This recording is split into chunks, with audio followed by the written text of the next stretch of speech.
The world of work and projects is changing at a rapid pace.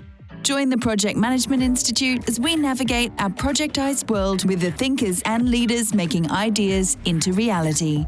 Together, we'll explore the future of work and what it means for PMI's global community of changemakers as we continue to drive impact and transformation across the project economy.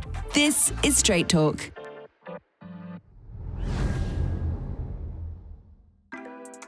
Hello, everybody. My name's Joe Cahill. I'm the Chief Customer Officer at PMI. Today on Straight Talk with PMI, we have a conversation that revolves around the hot topic of sustainability and the importance of environmental, social, and governance, ESG. Today, we have a perfect guest. I'm joined by Geneviève Piché, Managing Director, Head of ESG Solutions Group at Wells Fargo Corporate and Investment Banking, CIB. So Geneviève, thank you for joining. It's great to see you again.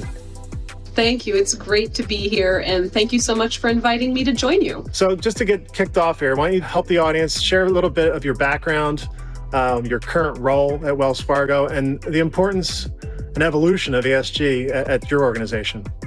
Perfect. Happy to. So I have worked for 22 years with Wells Fargo. And most recently, I was leading the asset management coverage effort within our banking division. And it was really through those relationships that the ESG themes began to percolate in the business and in our minds.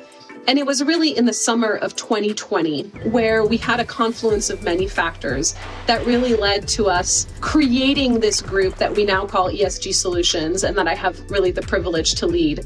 So today, the group has two primary pillars, two bodies of work. The first is taking care of our clients and being able to advise them on the topics of sustainable finance, on ESG, and ultimately deploying our capital. So lending to them, supporting their business initiatives, all through that ESG lens. And then the second pillar of the work is representing the corporate and investment bank and our corporate customers at our enterprise table. So my team leads the operationalization of those goals within CIB. I'd be curious if you could help walk us through, the nitty-gritty of putting together a well-planned ESG strategy, the roadmap that comes thereafter, and then the actual execution plan for your stakeholders. Yeah. So the ESG process and the development of a strategy that then leads to execution does evolve over time. And what we often see is companies identifying the guiding principles of their strategy based on what we call a materiality assessment, where you're really trying to understand from all of your different stakeholder groups what's important to them around the various dimensions of ESG. And that begins to formalize a bit of an approach unique to your company.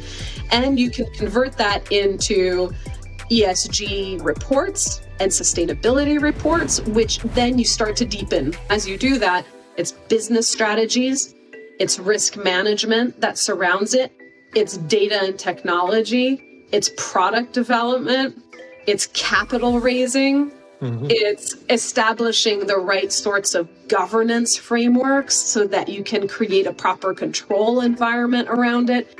So that's really sort of the roadmap. You start with the big picture idea, and as it goes on, it becomes more and more detailed. And I can give you a little bit of an example of how that has really played out for Wells Fargo. So last year, we set net zero by 2050 emissions goals. And earlier this month, we announced the methodology that we will employ. So it's a huge body of work. We need data, methodology, tracking, reporting, and ultimately drive our business strategy and our client engagement. So that's how you go from a goal into execution. It can touch every element of your business. It's like water in a sponge.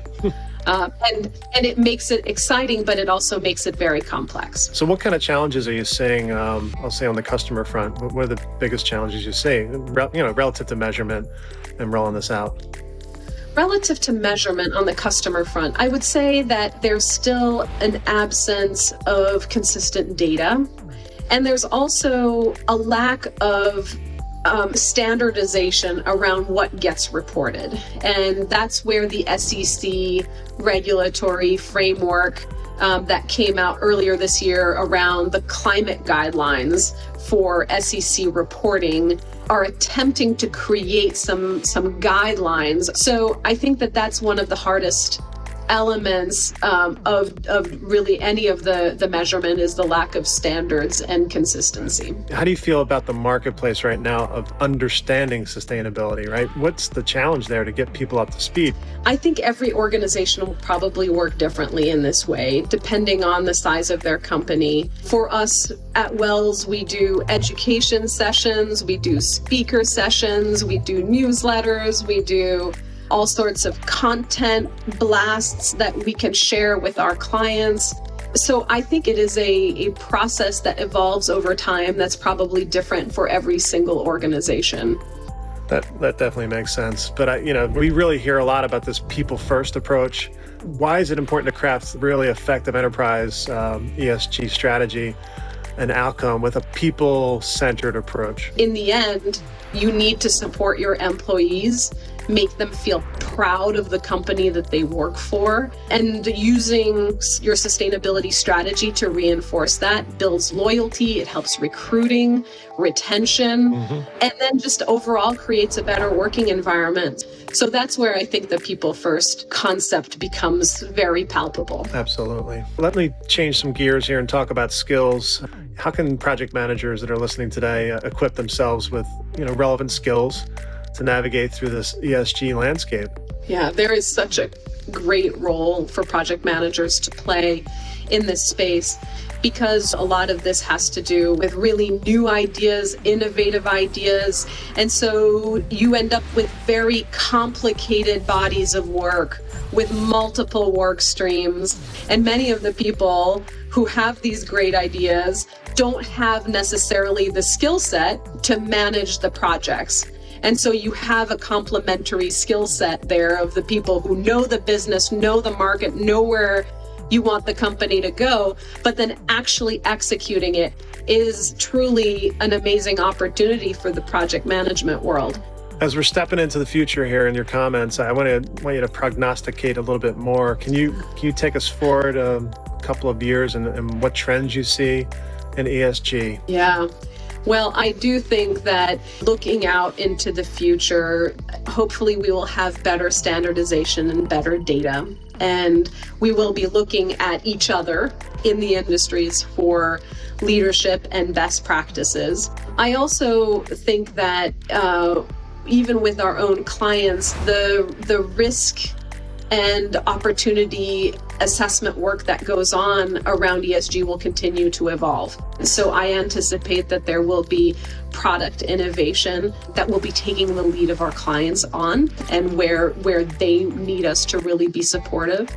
I certainly anticipate there will be a significant amount of additional innovation and lots of data and project management work to do. Well, there you go. That's music to everybody's ears. In the PMI community. And I want to thank you for being here today. And hopefully we can do this again sometime. Absolutely. That sounds good. Thank you very much for having me.